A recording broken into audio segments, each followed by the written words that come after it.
What's up, everybody? Ethan, fight me on this. It's been a morning. Nothing inherently bad up until trying to eat. For those of you following along, you know I've been struggling with food, finding breakfast in particular, but I also have a weird thing with food all the time, especially mouthfeels. And there's a lot of trauma around food and eating and in a few conversations, including in therapy the other day, it's come up a lot of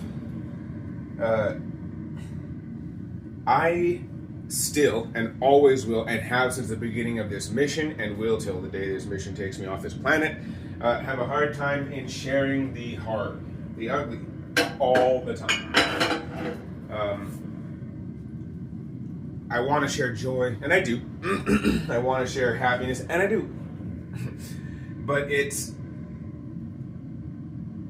sharing my story and my journey, because there will never be a piece of my experience that doesn't have trauma in it. Shifting the Lens podcast. Our podcast name comes from the concept of shifting the lens, the actual lens, the prescription, the thing that we see through.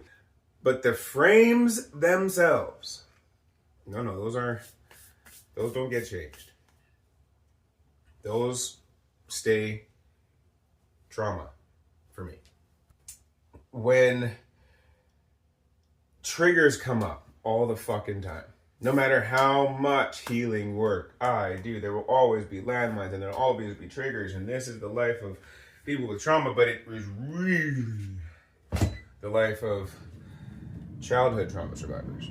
And that first part's important because when it happens at such an early age, it does something really fucked up to your brain. And it doesn't sever connections like when trauma happens later on in life. Once those connections already made it, trauma blows those apart. But they are there. Those connections are there to be blown apart. When trauma happens in childhood, those connections aren't made yet.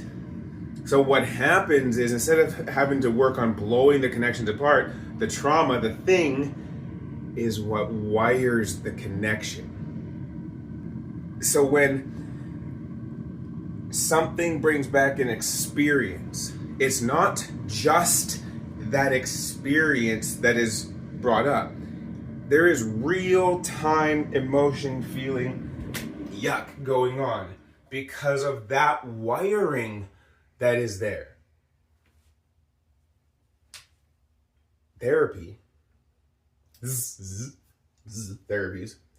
are what are designed and meant to break that connection,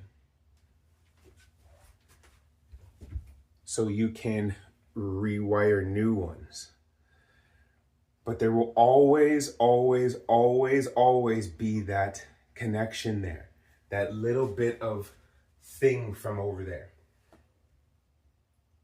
I got on this excited. I'm gonna have a sandwich for breakfast.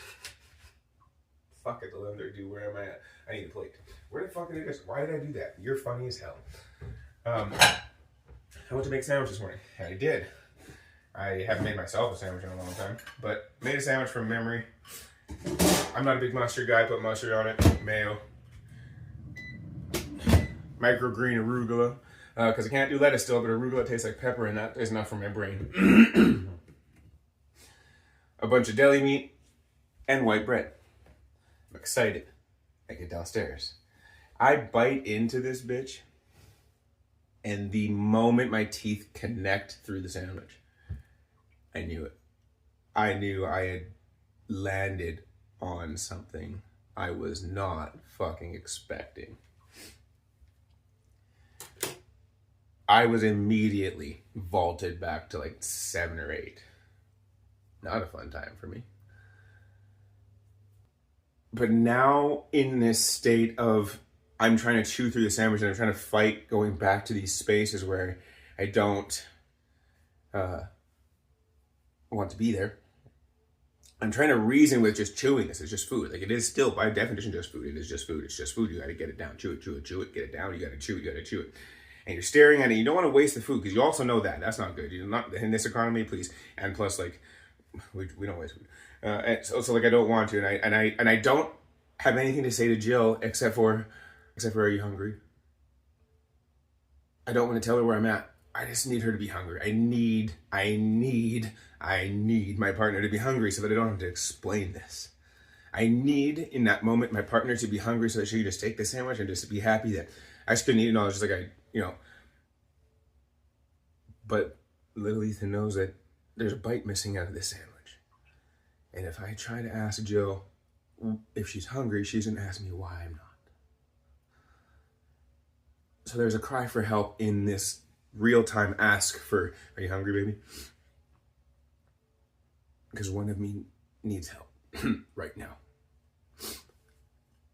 All this over food. Over a sandwich. This is not the only food that does this to me. It has been very hard to enjoy my cultural food over the course of my life for so many reasons. But because the stuff that I learned to make, rice and peas that I make for you guys in sponsor meals, in client meals, it's taken me a lot of therapy to make that. Lenny made that and taught me how to make it. But I should be able to celebrate myself and my culture and the beautiful skills that I have and the beautiful man that I am without losing to that motherfucker some more. And that was enough for me for that. This whole fucking thing is a wild journey. Trauma, navigating it, healing from it. It's never comfortable. It's never pretty. I don't know why I put these on. I need to clean them. I see you, if you know. I hear you, if you know. And I love you either way. Thanks for listening. Go eat something. Peace. Can confirm I did get to eat something. I did make it through food. I am okay. I love you guys.